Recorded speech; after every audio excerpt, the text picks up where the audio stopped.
You know, every once in a while a movie comes along and people just decide that it is absolutely untouchable. Critics worship it, it wins awards, it sits atop a lot of greatest films lists decade after decade, and nobody's even allowed to question it. I'm talking Best Picture winners, Westerns people call masterpieces, and one of the most beloved gangster films of all time. These movies are ones that culture decided were classics, genuinely great, sacred beyond criticism, and I think they are actually pretty bad. Some of these are going to make you furious. Some of them you might agree with, but we're going to count down 10 iconic, classic movies that everyone thinks are so great that I actually think are pretty bad. So pop that tape in. I got you. Let's go do this.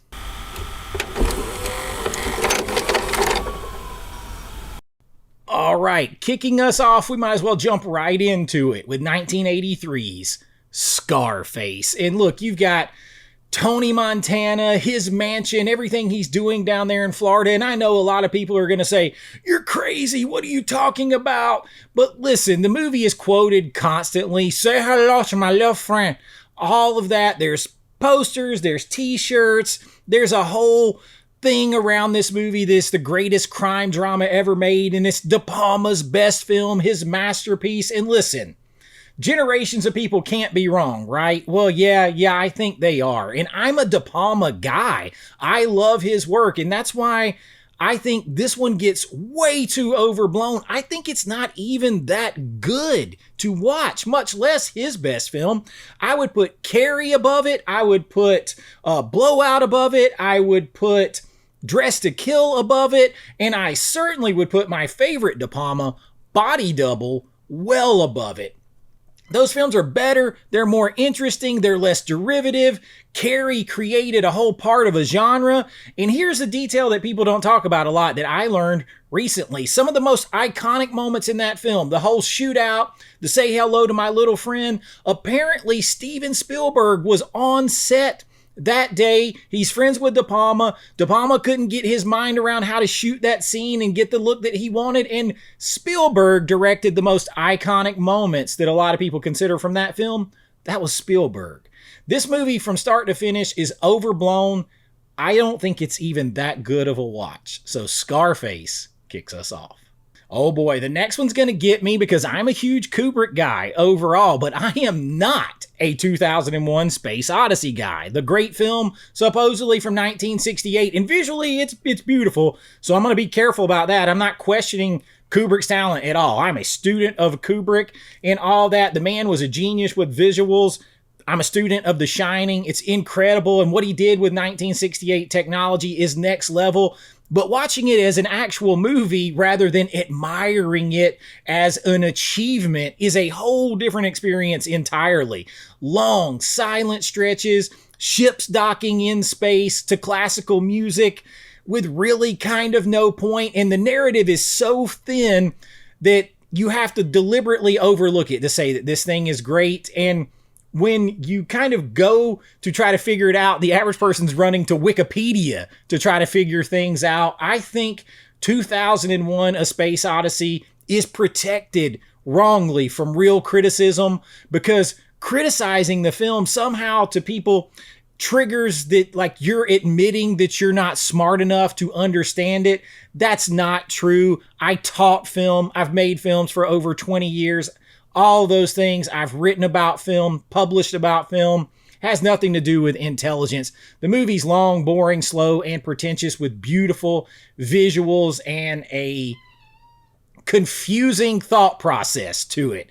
I love it, but the storytelling just isn't there. It's overcooked. 2001 A Space Odyssey, not worth what everybody says about it.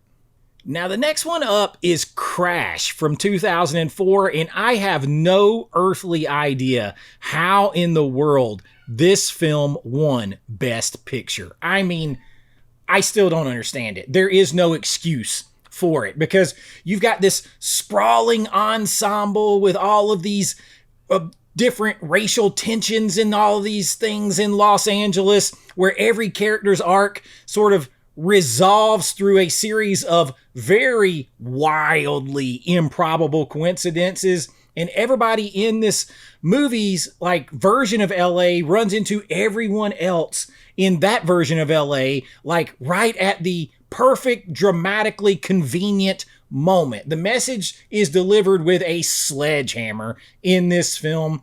It is every character exists to teach a lesson and preach on a lesson. And you can feel the screenplay and the director's hand on your shoulder saying, now see this? Now see this? This is what I'm doing.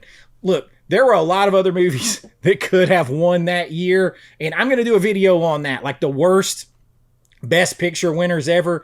That's coming probably somewhere around in November, maybe, as a break from seasonal content there. But this one, Best Picture, you can say all you want to. This isn't a classic film to me in any way, shape, or form. It is not even a good film. Crash, 2004. Oh boy, the next one, the next one's known for its score, and I don't think it really offers a whole lot besides that. It's 1981's Chariots of Fire, and this is a movie that is remembered for that one thing, the score. Everybody can hear that. That theme is iconic. I will give it that. That part of it is. It's instantly recognizable 40 some odd years later. Everything else, though, if you watch it now, you're like, how long is this thing? God, we're only 20 minutes in. Ugh. 1924 Olympic story about British runners, and it plays every beat knowing that it is a prestige picture with reverence that you should savor every moment, whether it earns that or not. That's how it approaches itself. And the thing that bothers me about this is another one of those. This movie beat Raiders of the Lost Ark for Best Picture. Get the hell out of town. Raiders is one of the most purely entertaining, perfectly constructed, perfect films ever. Widely considered a perfect film. And more than 4 decades later, everyone still knows it. It is still hugely relevant. Meanwhile, Chariots of Fire is known for that score. Nothing else. No one else is running out to watch it. It's boring. It knows that it is trying to create a film that is extra pinkies up important, and that just drips off of it. Chariots of Fire, not a classic. The score is, but not the movie. And while we are on this train, we might as well go to the very next year, to 1982's Gandhi. Yes, Gandhi. Ben Kingsley has a great performance in this. He does, and I want to say that because the performance that he gives isn't a problem with this movie. The problem is the movie runs well over 3 hours, and I like a long movie, so that doesn't bother me, except for it's boring to tears in this movie, and it treats every single minute of Gandhi's life with like a reverential hush. Like the pacing itself, if you paced it faster, would somehow disrespect the man and what he did. It also glosses over some other things with Gandhi, and it has no building momentum of a story that you want to get behind and care about. This is another movie that won the Best Picture because voters feel like they should vote for it, given the subject matter. Not necessarily because it is the best crafted film in the room that year, but because they feel like it says something about them to vote for it. And that's the real difference between movies like this beat out movies that it shouldn't, like E.T. Come on, man. E.T., you got Spielberg getting robbed back-to-back years.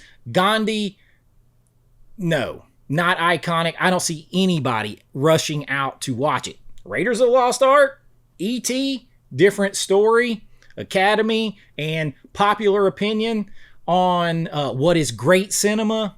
Nah, I don't agree.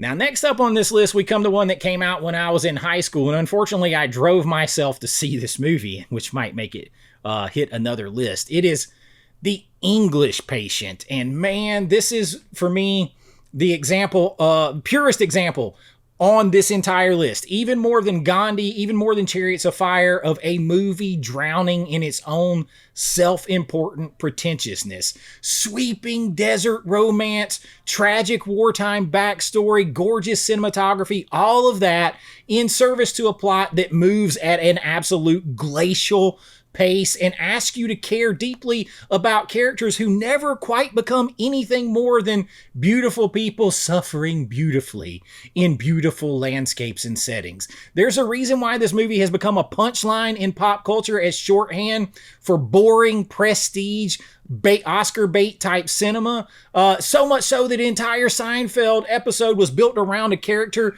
who hated it and mocked it relentlessly for that same opinion. I think that episode was on to something 100%. This movie mistakes length, mood, and self-importance for depth, and I've never been able to make it all the way through it without checking how much time is left. English patient, no, it is not a good movie. Now, the next one is probably also going to upset a few of you, but I have my reasons, and I think they are fair, that 1980's Raging Bull is just not a very good movie. And this was going to upset people, but I'm going to say what I'm going to say. Jake LaMotta, the main character, is one of the most unpleasant lead characters to watch ever put into the center of a movie, and I don't think this film doesn't do enough to try to make spending the runtime with him something that is worthwhile. It's exhausting. It's punishing to watch. I mean, the cinematography is beautiful in places, but that just kind of hypes up pretentiousness on this film. It's trading style and all this. The movie is just not there. The cinematography is there, and it knows it, which adds to that overly self-aware thing. De Niro committed to this. He got all wrapped up in the story, but the story offers nothing but misery, self-destruction, and very little insight about what goes on underneath. And I gotta say this too. I am a huge Rocky fan. Rocky set the blueprint for sports films, and it is not lost on me that Rocky and Rocky 2 had become cultural phenomena by the time Scorsese decided to do this movie and release it. So this one comes in at a completely different register, but arriving right in that window. I'm not saying that was the intent, but I'm not saying that it's not. The coincidence there is hard to ignore, that maybe he's trying to capitalize on that with the same fervor for a kind of boxing drama, but just take another side of it. I would rewatch almost anything else in Scorsese's filmography, with maybe the exception of Killers of the Flower Moon, before I would go back to this one. Raging Bull, extremely overhyped film, and one that it doesn't live up to the iconic status that it's been given. All right, here is the one. If you were with me till now, I might lose you now with No Country for Old Men. And listen, this movie, I get that it has a passionate defense force out there. Listen, all you gotta do is Google it and see all the videos on YouTube. And I know exactly all the comments that I'm gonna get in the comment section. And the movie does build tension really well. That's something that the Coen brothers have done with this. They did it well. The first two acts are really good. I mean, for the most part, this movie really isn't for me overall because, again, it's pretentious and abstract for the basis of doing that for 2 hours. You got a major character's death that happens entirely off screen. It robs the audience of a climax. It basically tells the audience to draw their own conclusions, make their own ending. It's bleak. And that whole make your own ending, choose your own ending adventure, that is not artistic greatness. That's lazy.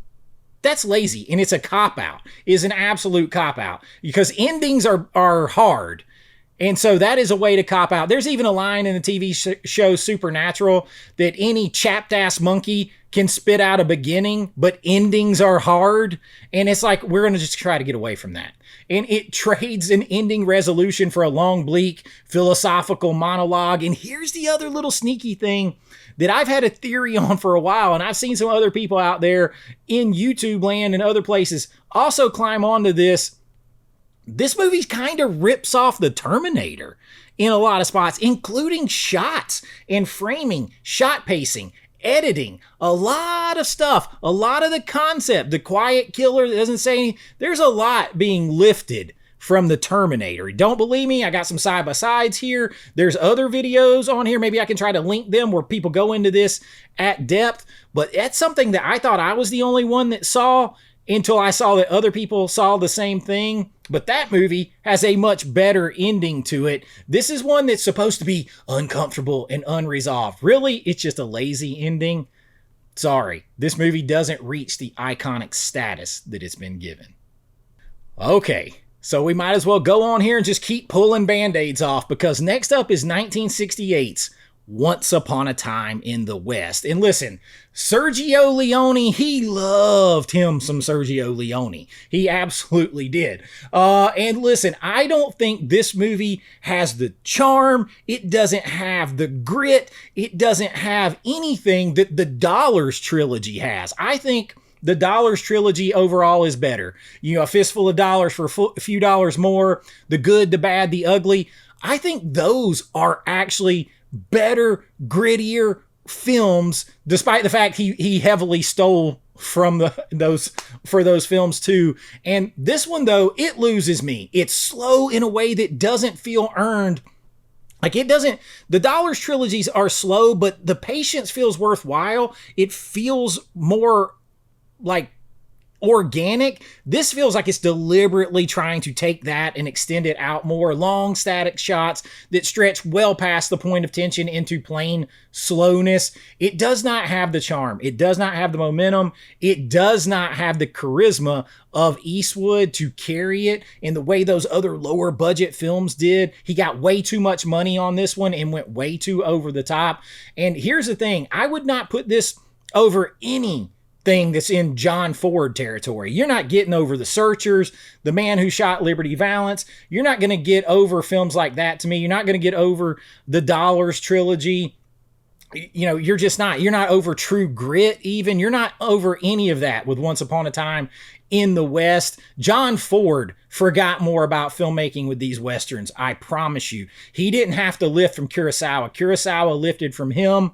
I would rewatch 1988's Young Guns 100 times before I set through this one again. That's not a knock on Westerns. I love some of them. It's a knock on this massively overhyped, iconic classic film that's not even the best from that filmmaker. And coming in at number one is one that's going to surprise you maybe the most, and we're going to go in the way back machine to 1931 to Dracula. And listen, this is my closer because I think the reputation of this one is maybe the most protected on this list. You've got Bela Lugosi's Dracula.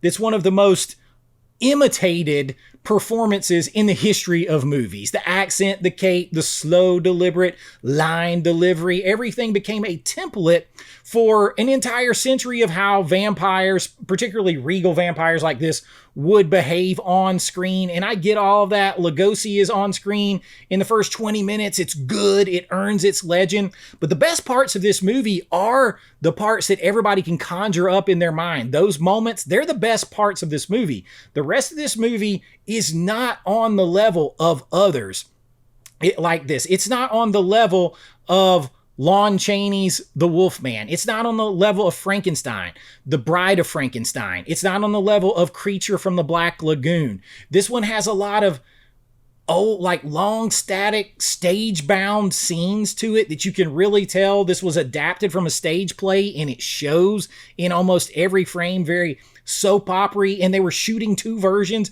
of this movie at one time, and it starts to come in and be like a chore to watch. When you go back and watch it, like outside maybe the first 20 minutes, the other 70 minutes are like homework to watch. It doesn't hold up against its other Universal Monster siblings, in my opinion. Those films are so much better, despite the fact that Dracula gets a bigger name and a bigger reputation in the monster pantheon. I don't think it deserves it. I think this is the weakest of those legendary Universal monster films. So Dracula, iconic in some ways, but it does not live up to its legend, and that's why it's number one. So there you go, 10 movies, certified Oscar winners, cultural touchstones, monster movie namesakes, all of that you're not supposed to question out loud. I question it anyway, and I gave you good reasons, and I'm sure you're going to be mad and fight with me anyway. But hey, you might agree that actually happens sometime on the internet too, and it's shocking. I know, but now it's your turn, and I mean this. Tell me where I'm wrong. Let me know. Be nice about it. Tell me the ones that you agree with. Tell me some others that you think fit in this category.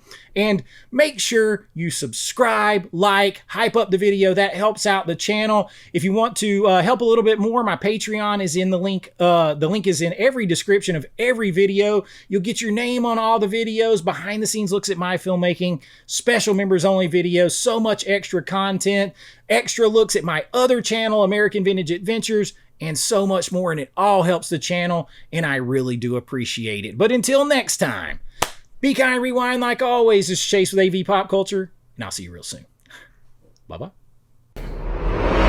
I know.